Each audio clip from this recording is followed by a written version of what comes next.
While that's happening in the trees, something else is taxing everyone too small to see. Not a gun, not a wristband, a microbe. The people at those river crossings aren't the only traffic that matters. Cattle, pigs, viruses, they move differently. And that's why, when Washington once tried to bulldoze a path, the answer came from a lab, not a guard post. The Microbe Wall, AFTOSA. To understand why the rope appears but the bridge never does, we need to shrink the story to the size of a virus. Foot and mouth disease, AFTOSA isn't lethal to most animals, but it terrorizes balance sheets. Blisters on hooves, fevers, milk lost, weight lost, entire herds culled to stop the spread. In the United States, one outbreak would snap export markets shut overnight and send beef and dairy prices spiking. That's the stake. Not romance, not mud. Food, jobs, and billions. Washington learned this lesson the hard way looking south. In the mid-20th century, outbreaks rolled across parts of South America. The US built a perimeter of veterinarians, labs, and quarantines through USDA's APHIS and its AFTOSA programs, backing eradication campaigns country by country. It wasn't charity. It was a cordon sanitaire to keep a virus from walking north on cloven hooves. The Darien, thick and roadless, served perfectly, a biological moat. Here's how the logic worked. Roads move more than people. They move vectors.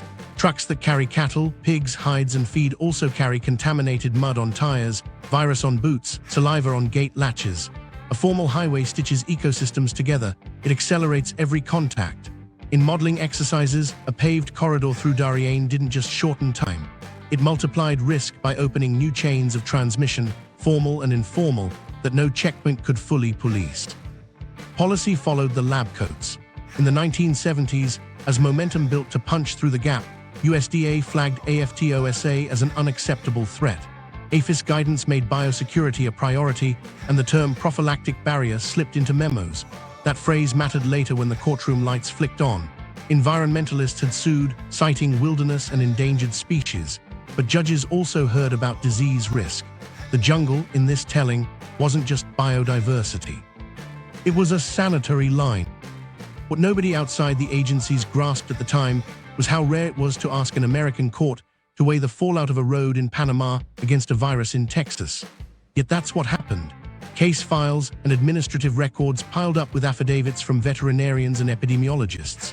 AFTOSA's persistence in parts of South America, the speed of viral spread once it enters a naive herd, the trade embargo triggers, each point stacked like sandbags against the bulldozers. Action on the ground slowed. Engineering consortia had surveyed alignments and logistics, equipment had staged. Then permits froze, funding paused, and the calendar slipped. Inside agencies, a new phrase took hold: no road as biosecurity. It wasn't written on billboards, but it framed decisions. You could spend on eradication programs south of the line, on vaccinations and surveillance, and you could keep the gap wild enough to function like a lid on a Petri dish. The impact was immediate in policy and long in memory. The Microbe Wall became precedent. Sanitary and phytosanitary arguments, SBS, in trade speak, would later show up in WTO disputes and border debates worldwide. You could argue for keeping corridors closed not just to protect forests, but to protect supply chains from biological shocks. In a century that would see mad cow disease and avian influenza hit export markets, that argument only grew teeth. Meanwhile, the cattle map shifted. Countries that beat AFTOSA gained access, premiums, and leverage. Those that didn't found their beef stuck in regional circuits. A paved road through one of the greatest pathogen filters in the hemisphere threatened to scramble that equilibrium. For US producers, the calculus was brutal. One highway risked billions in market confidence. Insurance companies understood it. So did trade negotiators. There's a detail from an internal briefing that sticks. A veterinarian sketches a simple chain, hoof lesion to viral shedding to contaminated truck to ranch gate 500 miles away. He taps the truck. "This is the road," he says. Then he circles the gap on a map. This is the absence of a road. It wasn't poetry, it was policy. The absence itself did work. Now remember Nixon's promise to cut a ribbon by 1976. The motorcade, the cameras, the idea of a continent unified by asphalt. In Washington, the push ran into the invisible line already drawn by labs and livestock economics. When environmental law entered the scene, it gave judges a lever to pull on both ecology and epidemiology. Nixon's fall removed the political tailwind. The combined drag of lawsuits, biosecurity warnings, and swelling cost estimates did the rest. What survived in the files is a quiet doctrine: if a road increases the odds of catastrophic disease entry, and if the benefit isn't clearly outweighing that risk, don't build the road. Not pause, not delay, don't build. That's how microbes, not militants, locked a frontier. The ripple effects weren't just negative. Panama and Colombia could point to global commitments, biodiversity, indigenous rights, disease control, and align them with domestic caution. In North America, industry groups slept easier. In South America, eradication campaigns pressed on with uneven success. The gap held. Here's where it gets interesting. Decades later, as migration surged and cartels learned to tax the mud, the microbe wall never moved. It still sits under every policy meeting, an unspoken veto in the room. You can patrol a river, you can stage a camp, but you can't negotiate with AFTOSA. Washington had tried to bulldoze through the jungle. The lab said no, and that no would swallow a president's highway.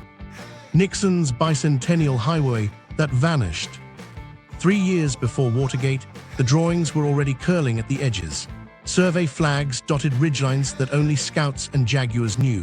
In Washington, a man practiced a ribbon-cutting smile. The Pan American Highway, born as a 1920s dream of continental unity, had one ragged hole left. Nixon wanted his name on the stitch. Now remember the mood. Late 1960s into early 1970s, grand projects still meant something. Apollo, the interstate system, the canal always looming in the background.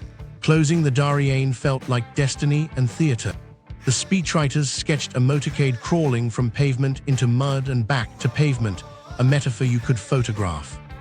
He told allies he planned to drive it by 1976, the Bicentennial, cameras on the hood, a president doing what conquistadors couldn't.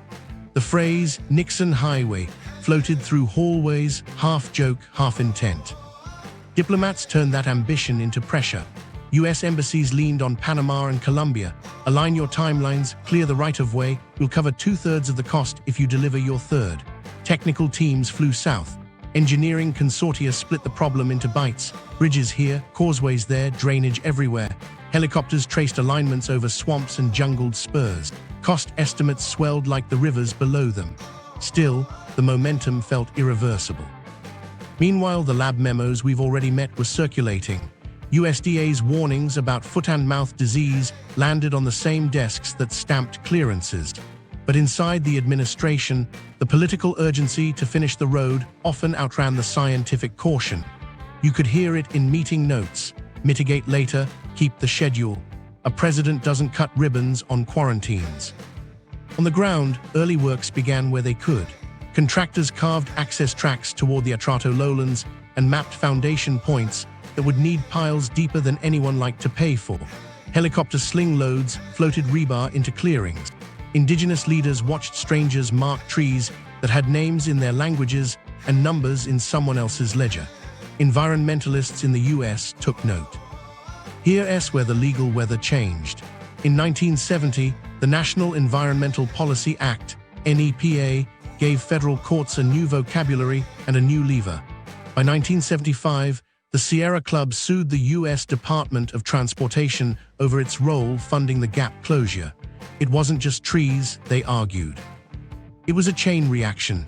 Deforestation halos along the road, wildlife loss, rivers choked with sediment, and yes, the sanitary line against AFTOSA torn open.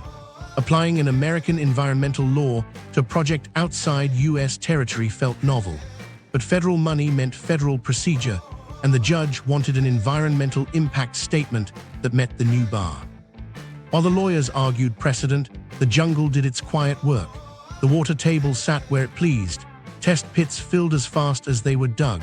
Engineers ran scour calculations for bridges meant to stand against sediment loads that shifted like opinions in Washington. Every solution carried a maintenance tail nobody wanted to explain to Congress. And every month, bids came back higher. Then Watergate detonated. Nixon resigned in 1974. The Bicentennial motor parade vanished with a helicopter from the South Lawn. Without a champion, the highway lost its headline and its deadline. Inside agencies, caution replaced bravado. The court challenges didn't end, they hardened. The AFTOSA logic gave the bench a second anchor, biosecurity layered over biodiversity. The phrase prophylactic barrier appeared not in speeches, but in footnotes that mattered more. Diplomatically, the tempo shifted. Panama and Colombia, both juggling internal pressures and external expectations, read the room. Indigenous claims gained voice, protected areas gained teeth. Negotiators could now say no with science and law behind them. The US quietly deprioritized the line item. Funding slid into studies. Studies slid into shelves. There's a micro story from the files. A contractor representative in a hotel bar in Panama City, 1976, calling his office to say the insurers had added exclusions for sabotage and disease-related shutdowns. "We can build it," he says, "but we can't insure it." 2 weeks later, the consortium withdraws a tranche of equipment from staging. The survey flags in the forest rot where they stand and disappear under regrowth. The lesson hardened into doctrine without anyone announcing it. NEPA's reach could slow or stop foreign infrastructure where US funds flowed. Sierra Club v. became a cautionary tale in federal hallways. AFTOSA's stance on AFTOSA carved a veto that didn't need headlines. Engineering challenges never technically defeated the project, but they made every defense of it more expensive and every objection to it more credible. When the Bicentennial came, the ribbon Nixon wanted stayed uncut. The cameras turned elsewhere. The gap remained a gap. After that, the road became a ghost. Maps showed it as proposed, memos spoke of future consideration, and budgets found easier victories. The dream died, and with it, the moment when asphalt might have crossed the microbes and the mud. What survived is more revealing than the pavement that didn't. Agencies learned how to say no by saying yes to other values: disease control, indigenous consent, protected biomes. Politicians learned that some walls pay for themselves by never being built. And a jungle once framed as an engineering problem became a policy instrument with a passport stamp.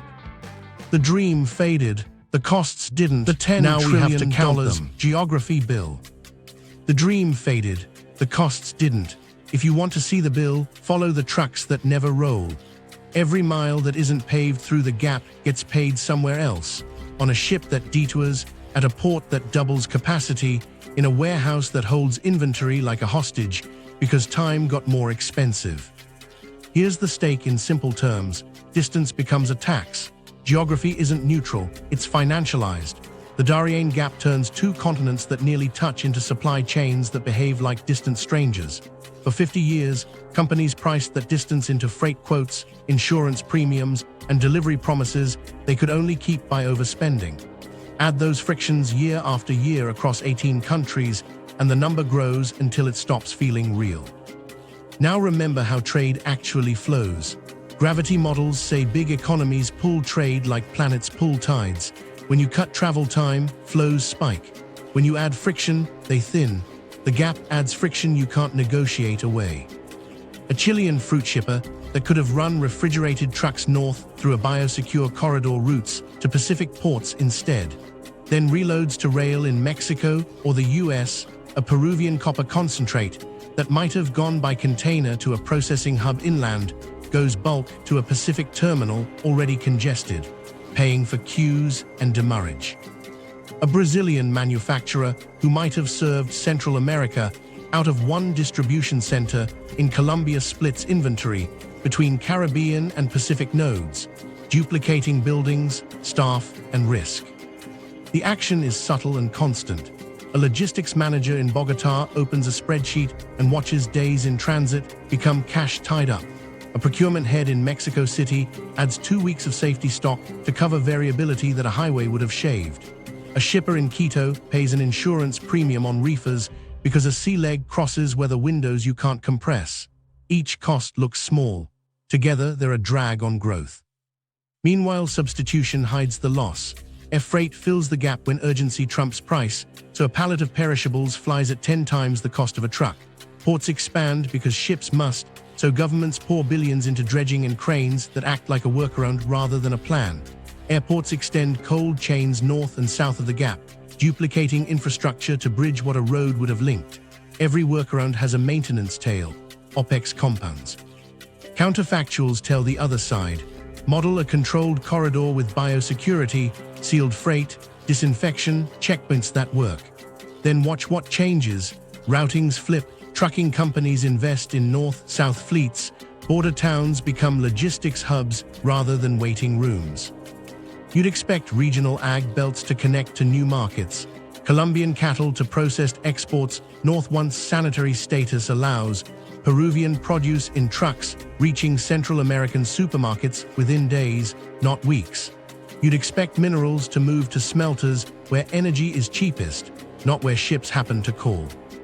Opportunity cost doesn't send an invoice. It accumulates in choices never made.